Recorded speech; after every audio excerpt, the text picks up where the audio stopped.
British Manufacturing Podcast, brought to you by MTD, MFG and Jefferson.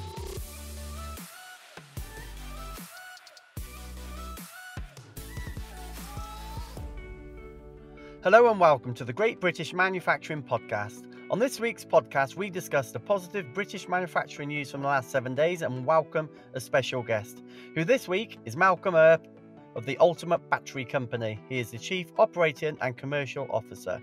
But before we start, I want to say a word about Factory Now. The Factory Now initiative has been launched to help British manufacturing sector boost sales, collaborate and reshore. New members are joining all the time and new articles are being uploaded to the site every week. To take a look at this, go to mtdmfg.com/Factory Now. Stuart, how are we doing? Yeah, really good, Joe. Welcome back and congratulations once again on your new role as MD of MTDCNC. Oh, many thanks. Appreciate it. Let's crack on with the news. We've got some good news this week. 4 major investments in the UK life sciences sector to start this week's podcast. It's a good story to kick off with. Certainly is. Unbelievable run. So British manufacturer GSK, they've opened a new £90 million factory at its Barnard Castle site. The pharmaceutical giant employs more than 1,000 people at the County Durham campus, supplying nearly 500,000 packs of products per day to 140 global markets.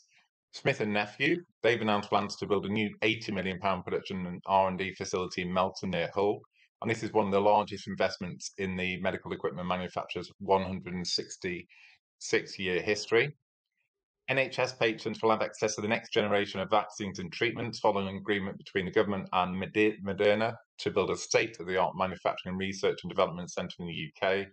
And finally, Astra Zeneca, they've announced a £16.5 million investment in specialist manufacturing facilities at its Macclesfield campus, which is one of its largest production sites. What a great start. Moving on.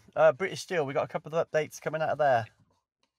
Yeah, British Steel investing £80 million to enhance its product range and improve performance in Scunthorpe. The bulk of the investment, £48 million, is financing the installation of a new billet caster. The Scunthorpe rod mill is also being given a £32 million upgrade. And this follows on from, we have covered the story in previous podcasts, but they now have secured planning permission for a new £26 million facility at the Skinning Grove plant. And that's the firm's largest investment in its special profiles business for more than 3 decades. Yeah, just incredible, isn't it? And this week, it's one of the more popular stories we've had this year, actually. Hybrid air vehicles have won a huge export order, haven't they? Certainly have. The British manufacturer, they've secured an order worth hundreds of millions of pounds from Spanish airline Air Nostrum for 10 of its Airlander 10 hybrid aircraft, capable of carrying 100 passengers. The helium-filled airships, which the company says will have under a tenth of the carbon footprint per passenger of jet planes, will be built at a new green aerospace manufacturing cluster in South Yorkshire. And this investment is expected to create 1,800 jobs. Okay, Stuart, let's take a brief pause on this week's positive UK manufacturing news. There's plenty more to come, but I'd like to introduce this week's special guest, Malcolm Earp, who is Chief Operating and Commercial Officer at the Ultimate Battery Company. Malcolm, thanks for joining us.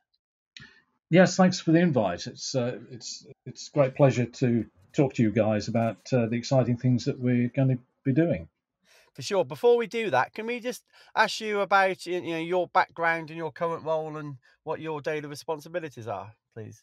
Yes, I've had a long career in automotive, and although Ultimate Battery is a tech company, actually my background has been internationally, developing dealer networks and improving their performance. So actually what I've had to do in this current role is reach back to a chemistry degree, which I obtained, I won't say how many years ago, but a long time ago, because in Ultimate Battery, we're a small team at the moment, and we all have to take on lots of different responsibilities, as any new company does. So in addition to being the Chief Operating Officer and Chief Commercial Officer as we build up and we get publicity, I'm also acting Chief Technology Officer, I should say, because a lot of the processes and the materials that we're using in our new battery technology are completely new. Nobody's ever done them before.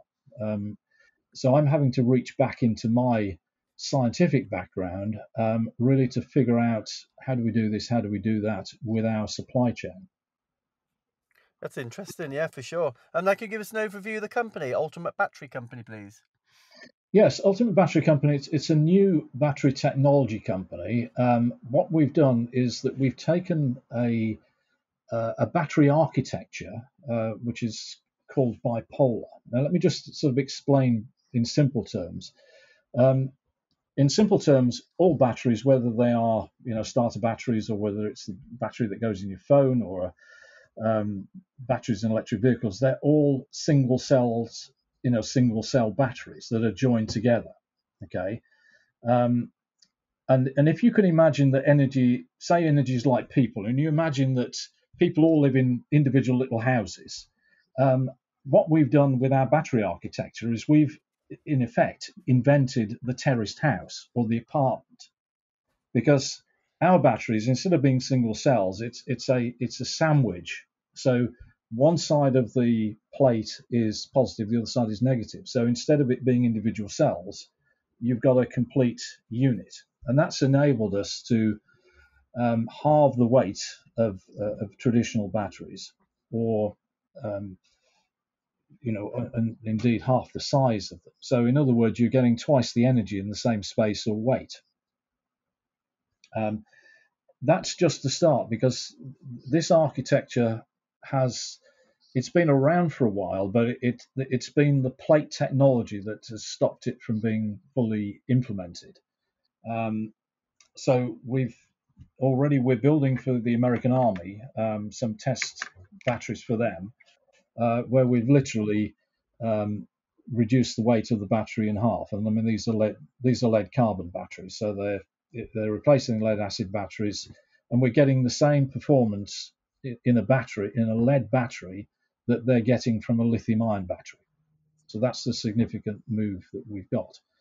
Now, in addition to, and we filed patents on this, in addition, we've also filed patents, and we'll soon be starting on something which is even more significant. We've developed a battery architecture using our sort of uni-plate architecture, which will enable electric vehicles to be charged in literally a few minutes. Because the way that this works is that you charge the electrolyte outside of the battery, you put the charged electrolyte into a tank, and you then flow it through the battery to release the energy. And then when you go to the fueling station or the charging station, you pump out the depleted electrolyte and pump in the charged electrolyte in a simultaneous operation, taking just literally 2 or 3 minutes. So that would enable the adoption of electric vehicles to be hugely accelerated. It's going to also overcome the peak demands for electric vehicle charging as well, because of course the electrolyte can be charged off-peak, trickle charged, but we've also designed it in such a way that you can reverse charge at home. So in other words, you put the power into the battery, and then you charge the depleted electrolyte back into the charged electrolyte tank. So it means that you've got the ultimate flexibility about filling with electrolyte in the same time as it takes to fill with petrol or diesel, but also being able to charge at home in the same way that you've got with a traditional electric vehicle. So we believe that's going to be a complete game changer. Exciting times, Malcolm. Yes, we think so. No, absolutely, and no, fascinating technology and architecture. And I certainly like the terrace house description. Even I understood that, Malcolm. So, talking about the broader landscape, why and how are you investing in greener solutions within the UK? Well, one of the motivations is that we are, like most people, very concerned about global warming, and obviously transport emissions play an awfully large part in this. But if we look at the weight of vehicles, actually having a battery that is half the weight reduces the amount of weight that then has to be that energy has to be applied to move that. So even taking, our lightweight lead carbon battery, that will have a major impact in terms of reducing CO2 emissions, even, or making the efficiency of renewable energy even better because you're reducing the weight. I mean, one of the OEMs has reckoned that we can save them 15 kilos in vehicle weight by our battery technology. And of course, we've got to bear in mind that, the electric vehicle battery, which I've described, what we're calling the motor flow battery, that will have a major impact in making it a no-brainer to go for an electric vehicle.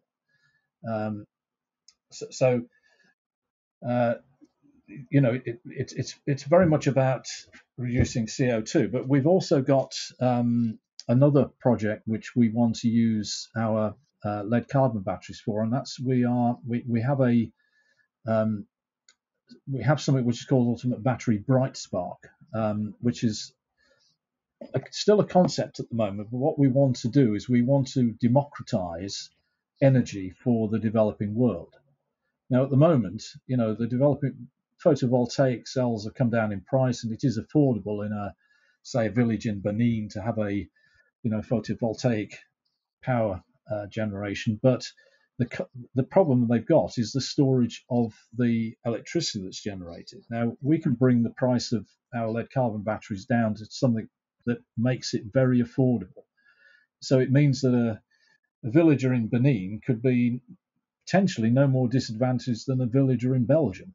In as much as gather the power, it can be stored inexpensively using a battery system that needs very little maintenance. Lead is a very, very stable chemistry, self-balancing, so it doesn't need all the battery management that you've got with the other chemistries like lithium. So that is something we're quite passionate about. We believe that would then enable power to be used for water, to pump water, to provide education, healthcare. It would power the development of the developing world and take a lot of people out of poverty without creating the environmental impact that you've got associated with with sort of fossil fuel based development or burning of wood and things like that. This way the sun can be used, the energy can be stored, and they get all the benefits that we will get. Absolutely. And I'm moving on to the production side of things. I understand that South Yorkshire has been chosen as a location for your R&D and manufacturing facility. What was the reasoning behind that? Well, when we first started to develop our technology, we brought the idea really from our our CEO being based in the US and moving back to the UK. But one of the things we needed a university partner that could also build the batteries for us. And through the DIT, because we were seen as an inward investment, we were encouraged. It took us a long time to get to this point, I have to say that, until we came across somebody in the DIT who really has absolutely done a storming job for us, a lady called Karen Barnes. So a big shout out to Karen. Karen suggested that we looked at the AMRC in Sheffield as an ideal partner to help us develop our prototypes. So that was the sort of the first reason that we were in Sheffield, and subsequently, as we come to scale up, we looked at a number of different regions. We looked at West Midlands, north of Tyne, say South Yorkshire, Cambridge and Peterborough, and South Yorkshire Combined Mayor Authority really sort of pull all the stops out because they want to have high value skilled jobs in their region. They remember the days of the steel industry, and they want to get back to being a manufacturing region again. So that's been so they attracted us. Now, I have to say that in the early days we had a lot of interest from Germany. We were pursued quite heavily by Dresden, who really wanted us to set up there because they could see the potential of the technology. But as I say, fortunately, it took us a while and it was a bit touch and go. But eventually, we got the right support from the DIT through Karen, and things have moved ahead for us and got us securely in the UK. I'd also add that we also believe that the government support, the overall government support, that's encouraging us to be here in the UK as well. The government is keen, as far as we can see, to encourage a high-tech economy with high wages. I mean, we need to be like Germany, and the national governments seem to be doing that. And I think gradually the local governments have come on board with this as well. So we feel everything's going in the right direction with this. I think the only missing element in this is probably the funding. I mean, funding has always been the sort of the most difficult bit of what we're doing. I mean, fortunately we've had an R&D investment from the American Department of Defense, and also a large aerospace company who I can't name for sort of contractual reasons, but leave you to draw your own conclusions. So they've believed in us, but as I say, one of the missing elements really in the UK is that we don't have the Landesbank type of arrangement that they have in Germany to support new businesses. So it works very well, and this is a really, really important point. The current situation works very well for attracting big established businesses to invest in the UK. That's working perfectly, but it doesn't help new businesses, who are starting in the UK. And given the fact that in our first trading year we turned over 1.3 million, we made £100,000 profit.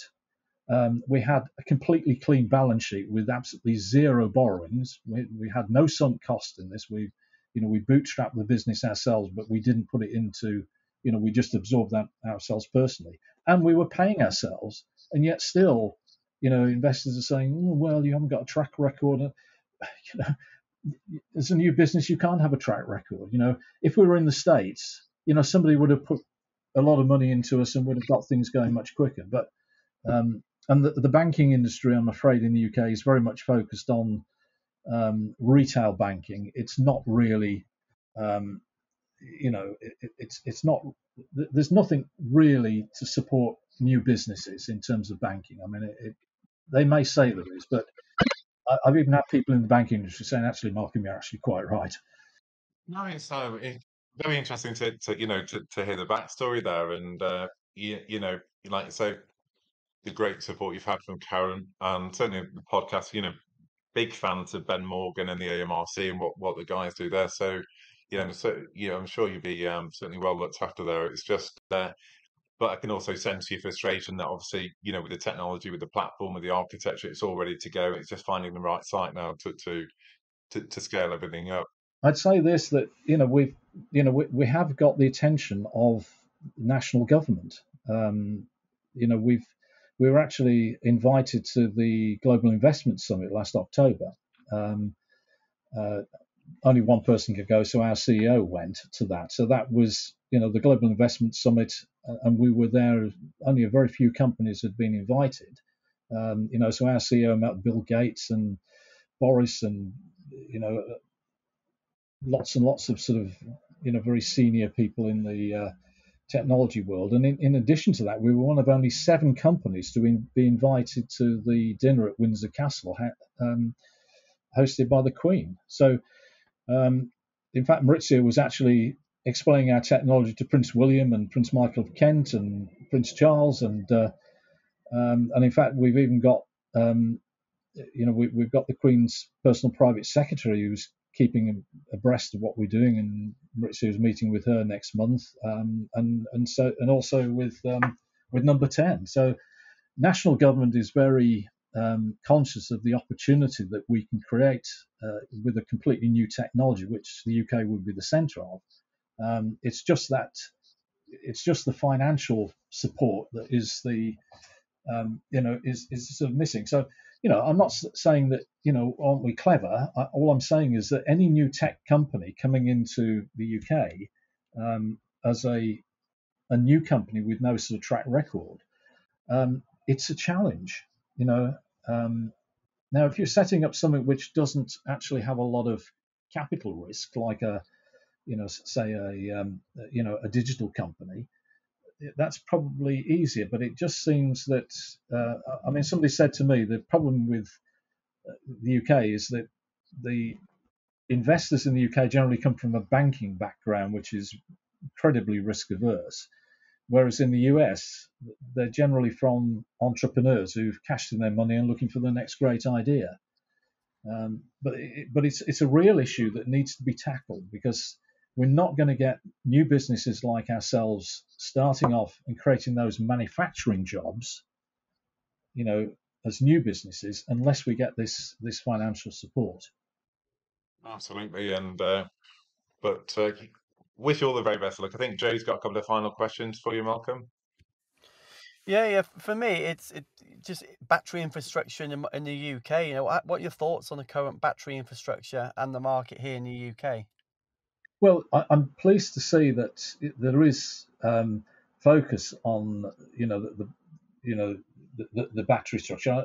We're not involved in lithium batteries, but for the time being, they are going to be the battery of choice for electric vehicles. And it's very important that the UK steps up to that, because if we're not building batteries for electric vehicles in the UK, then we won't attract the established electric vehicle manufacturers here. So I'm pleased to see that we're doing that. I think that that there's more that needs to be done, so that we do really take a sort of a leading position globally in terms of making batteries, and we hope to be part of that process, because our business model is to build up to a certain volume and then to license to others as well. So we're hoping to that some of the big battery manufacturers will invest here in the UK to build our batteries under license as well. Yeah, no, sounds a good idea. And just a final one for me, in terms of the aspirations of the company, what's planned for the rest of this year and next year and beyond, I guess? Well, this year it's very much about securing the factory site. We've got we do need to build probably somewhere in the region of about 20,000 battery modules this year, because we've got a lot of OEMs who are really keen, to test our batteries, and of course we've got the American Department of Defense with considerably, with huge orders sitting there once they've tested our batteries. So that's the first stage, is to get that first stage incubator going this year. But early next year we need to have a big factory site, because, as I say, we've got to be able to plan and put in place the manufacturing, at a larger scale. I mean, we're going to be building up to a capacity of 2.4 million modules, battery modules. So that has, we can't, the demand for this is going to grow sort of, we believe fairly exponentially, because of the, huge advantages that the lightweighting of our batteries provides. So, that's the next stage, is to get that large factory site, minimum 130,000 square feet, so that we can actually start to get the automated and semi-automated machinery into place and start the recruitment of the staff. That's the other thing, we're having to hold fire on recruiting, the sort of senior team members until we've actually got a factory site. I mean, we have a chief scientific officer who runs the the R&D for us as part of our team, one of my colleagues.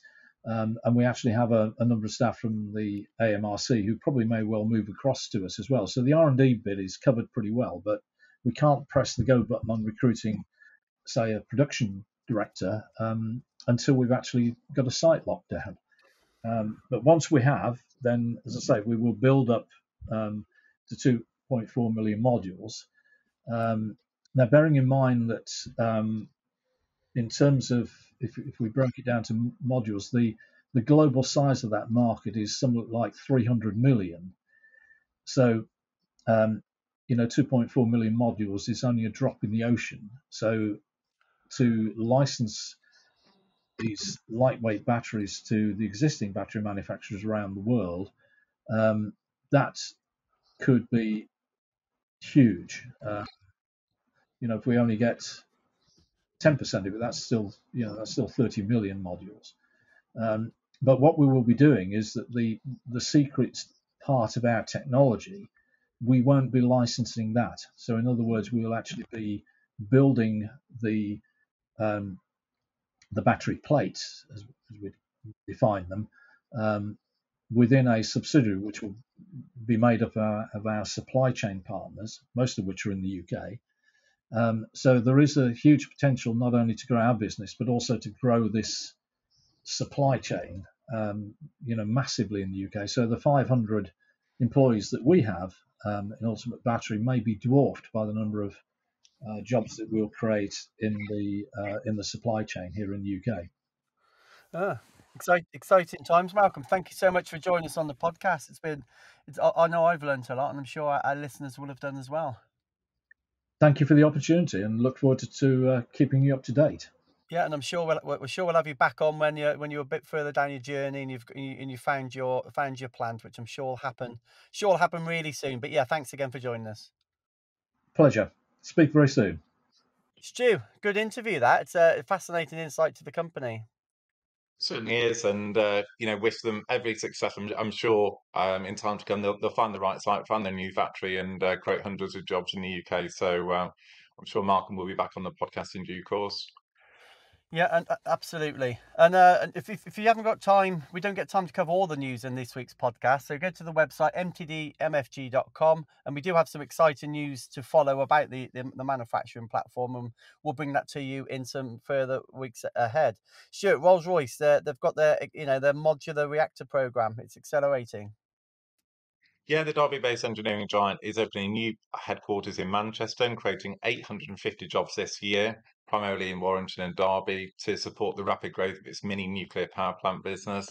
The SMR programme, which is expected to create 40,000 British jobs and generate £52 billion in economic benefit, has already secured almost £500 million in funding. And the great thing is 80% of the reactor's components will be built in UK factories. Yeah, that's incredible, isn't it? Absolutely incredible. And we've mentioned a couple of the facilities on this podcast already, but we've got to mention a couple more. One in Coventry, one in Hampshire. Yeah, Alexander Dennis, who were very well received on a previous podcast a couple of weeks ago. They're the UK's largest bus and coach manufacturer with more than 31,000 vehicles in service across the world. They've opened a new multi-million-pound facility in Farnborough, Hampshire. And Meggitt, they've officially opened its new £130 million super site at Anstey Park in Coventry. And that's the largest single investment in the firm's history. More than 1,000 people are based at the British Aerospace and Defence Equipment Manufacturers West Midlands site. And we've got two more new factories, this time in Lancashire and Northamptonshire. It's incredible the amount of investment going on at the moment. It really is. Lofthouse at Fleetwood, best known for its fisherman's friend lozenges, they're set to build a new multi-million-pound factory adjacent to its current Lancashire site. Founded in 1865, the family-owned firm exports more than 95% of the products it makes. Incredible stats. And TopHat, they've announced plans to build Europe's largest modular housing factory in Corby, Northamptonshire, capable of producing more than 4,000 homes per year. The Goldman Sachs-backed firm's huge investment is expected to create 1,000 jobs. And just finally, to finish this week, a couple of major developments have been given the green light. Fantastic news. Certainly is. Turkish industrial conglomerate Ciner, they secured planning permission for a £390 million glass bottle manufacturing plant in Ebervale. The new factory, which is one of Wales' largest ever industrial investments, is expected to create more than 1,000 jobs. And SeAH Wind, a South Korean firm, they're set to invest £300 million building the world's largest monopile manufacturing plant on Teesside after securing planning permission. This is expected to create 750 direct jobs and a further 1,500 across the supply chain. And the factory will produce between 100 and 150 monopiles per annum for the offshore wind industry. Yeah, I've seen that. That's just incredible, isn't it? The size of that facility is just astounding. But yeah, thanks for joining us this week, Stuart. It's been another great podcast, probably one of the better ones we've done for some time. Lots of great news in the marketplace at the moment. Hopefully next week there'll be more. But thank you to you, Stuart. A big thank you to Malcolm Earp, the Chief Operating and Commercial Officer of the Ultimate Battery Company. But as always, the biggest thank you goes for you at home for taking your time to listen to the podcast. We'll see you next week. Thanks for listening to the Great British Manufacturing Podcast. Don't forget to subscribe and leave a rating and a review. You can find us on Twitter using @MTDMFG and @Jefferson_MFG.